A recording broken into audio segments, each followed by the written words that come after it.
Good morning and buenos dias, everyone. Yesterday we were talking, what are the areas Maria and I will disagree. And actually everything she and I talked about, we seem to agree on everything, except one thing I already disagree. When you say that will be 1.3 trillion by 2030, I think we are wrong. It's going to be 1.6 trillion. And I tell you why. The way we calculate the revenue of this industry is based on the fabulous output, fabulous chips. But there are companies like Google, Facebook, or Meta, Apple. They develop their own chips. That's not in the counting. And I've been corrected by at least 2 or 3 researchers. Ajit, you are underselling it. Actually, there's more than 300 billion revenue which we are not counting. So it's 1.6 trillion. And actually, if you take the numbers, 1.3, today is 600 billion plus 300 millions of those. We're almost at 1 trillion now. So, but anyway, that's numbers. And so we disagree, but we always agree on everything. But there are 2 messages that I want you to remember coming out of discussion today and from my some slides. One is exponential, the other one is unprecedented. I have never, in this industry for 45 years, I've never had that kind of experience until the recent 3-4 years. Everything is talking exponential growth. Now, I was going to show you video, but I'll spare that. If you look at this slide, this really tells a story of now and next 20 years. There was an IoT wave which started in the first decade of this century. And IoT has really connected us all together, connecting the world together. The number of people connected with the internet are close to 80% and still is going on. So that IoT wave is going on. I mean, of course, you connected over who carries the car keys in the pocket anymore or house keys in the pocket, everything is on your cell phone. So that connectivity is really going strong. Control the house, control your work, everything by your smartphone. And then this AI wave, which Maria was talking about, that wave started, actually AI was known for the last 50, 60 years, but only it was waiting for the right hardware to come, which was the GPUs and CPUs at 5 nanometers and below. And that started only in the last 5, 6 years. And AI has really taken off. What we have seen on the AI is the tip of the iceberg. A lot more yet to come. So 1 trillion is in the pocket. Yes, we'll have some softening here and there if you're in stock market.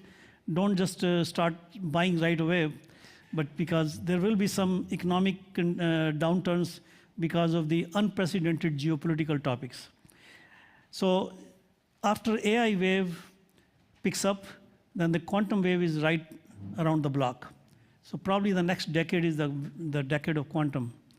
And that's going to again fuel the growth. But of all this new growth, the 50% of the chips which are being made these days are AI-enabled chips. And Maria is right that the foundry model is really picking up big deal, because who has the guts and muscles, financial muscles, to invest billions of dollars and make chips in their own companies? So everybody has to depend on the foundries, and there are only 2, maybe 3 foundries which can deliver, which is TSMC, Samsung, and Intel, and others are lagging. Eventually they will pick up and catch up on the advanced technology, but it's not easy. Also, the journey has become very difficult to catch up to the 2 nanometers. Now, it was, for every decade, we think this is probably the end of the Moore's law. Moore's law is, how geometrically you keep going down on the dimensions. 2 nanometer is still a big number. It's 20 angstrom. So now the next is from 20 angstrom to maybe 15 angstrom or 10 angstrom, 14 angstrom or 10 angstrom and so on. So maybe go up to 2, maybe 3 angstrom. Then you come to the atomic size, and that probably will stop the geometrical progression.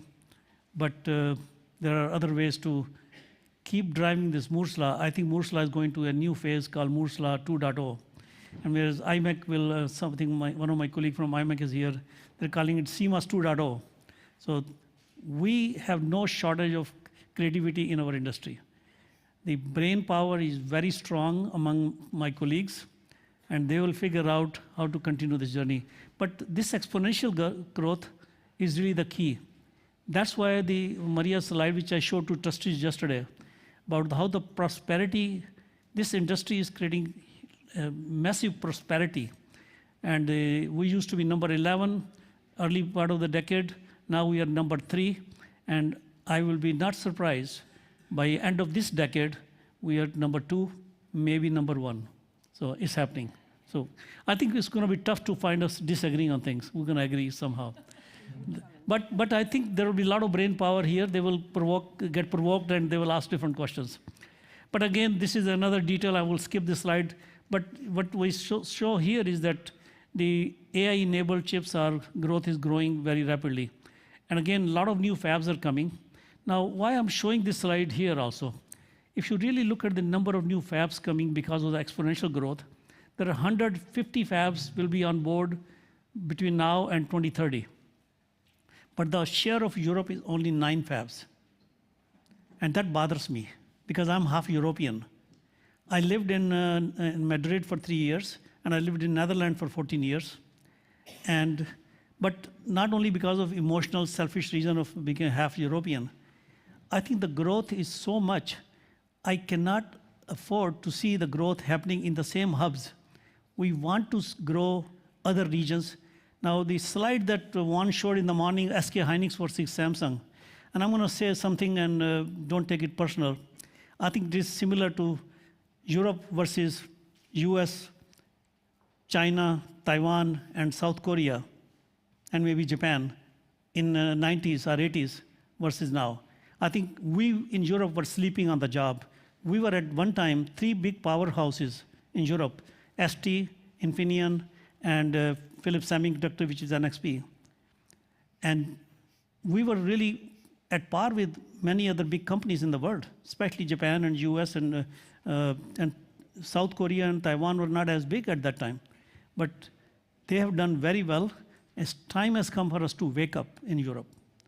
And there's no reason for us to feel scared or intimidated because the results show that there's a prosperity.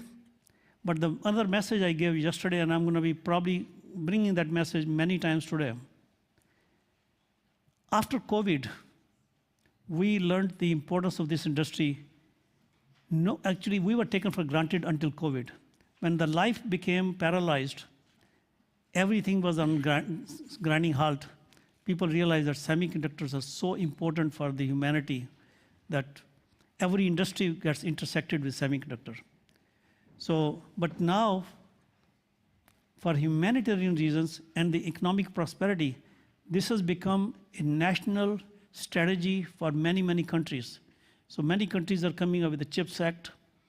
Europe has done CHIPS Act 1, and now they're working very aggressively on CHIPS Act 2. SEMI is very actively working with Europe. We actually gave the input from member-driven, company-driven input to the European Union just last week in Munich, that what they should take into consideration for CHIPS Act 2. So my message to fellow Europeans here is act strong, act aggressively, go fast on CHIPS Act 2. US should also go for CHIPS Act 2, but time will tell how US will react. Many other countries are reacting. Now this time, the faster you act, better off you are because you have to do a catch-up game here. And there's a lot to catch up on. So, because everything is unprecedented, growth is there, it's unprecedented growth, but exponential growth. But unprecedented barriers are geopolitical topics. Unprecedented barriers are people shortage or talent shortage, energy crisis. There are some chemical regulatory relations issues. There's the AI regulations coming down the pike. So we have a lot of unprecedented headwinds, and we need to work together collaboratively and collectively with each other. And again, this slide is an eye chart. It shows that the capacity, Taiwan is now the king of capacity. Every node, Taiwan has it. TSMC is the largest foundry company in the world and largest company actually in semiconductor manufacturing. No comparison to that. And I know during about 20 years ago when I was CEO of Global Foundries, TSMC was number one, Intel was number one, TSMC was number two on technology, and Global Foundries was number four, and Samsung was number three.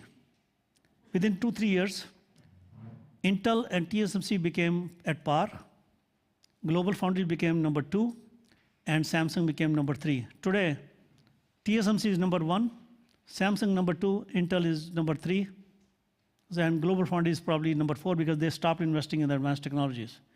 So a lot of changes are happening in this arena. And again, we have to have tenacity and persistence in investing. And because without these advanced technologies, AI will become very difficult to exploit. I will skip some of the slides. Again, this is what Maria was also talking about, going from physical AI to agentic to the human-based AI. There are many different terminologies for that. And I think the agentic AI is already here. Next one is the human.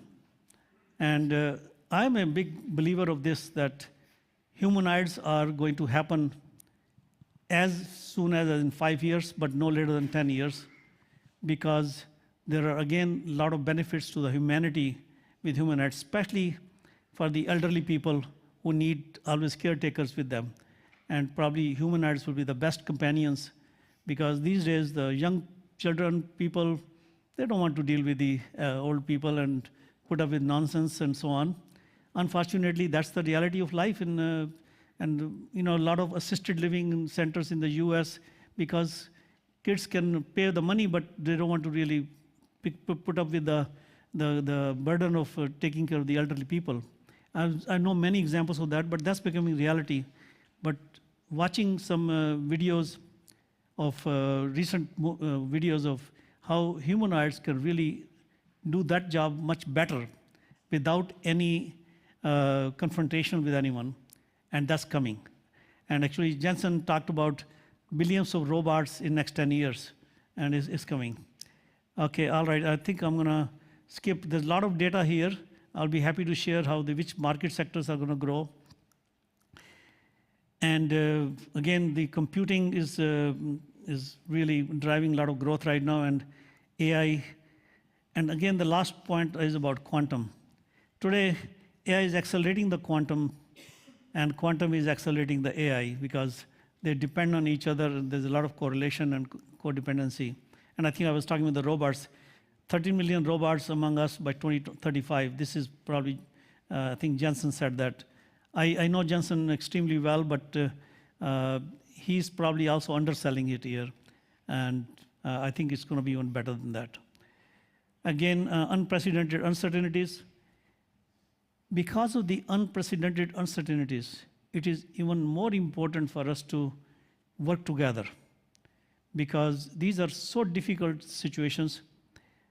If we don't collaborate together, we're not going to make it. And I mentioned to the trustees yesterday, just a talent example. There's a shortage of 1.3 million workforce for semiconductor industry by 2030. And why there's a shortage? The US and Europe, the Western world, somehow lost interest in the STEM education. So the elementary schools and high schools, the enrollment in STEM education has dropped by a factor of 3, from 30% to 10% in last 3 decades. Whereas in Asian countries, it is still very, very powerful. The Asian parents always tell the children, my son or my daughter has to be doctor or engineer. And the STEM education is still very popular in Asian countries, but the birth of children to couple have dropped from 2+ to less than 1 in Asian countries. That's really another disaster that we're dealing with. Now, of course, collaboration is not going to change that, but the mindset of people has to change, that why more children are useful for the humanity, for society, and STEM education is very critical because everything is dependent on semiconductors. I think I've shown this slide. The last message is collaboration, because of these unprecedented challenges of energy crisis or talent shortages, in my corporate world, I used to tell the governments to stay out of my business. But in last 7, 8 years, ever since the geopolitical crisis started, I'm starting to realize that how critically we're dependent on the governments. Because if the governments are not involved, the immigration policies, everybody is going very conservative on immigration policies. US depends upon immigrants from many, many countries. It's a country of immigrants. I know when I lived in Europe for so many years, especially in Netherlands, and Rutger was my colleague there. I mean, we were importing people from eastern part of Europe, and thanks to the policies of government, we were able to support, but it's going to continue. I'm going to stop right here. Okay, Ajit, thank you so much. So again, a lot of new ideas here that you may want to challenge us or exploit. Thank you. Well, thank you.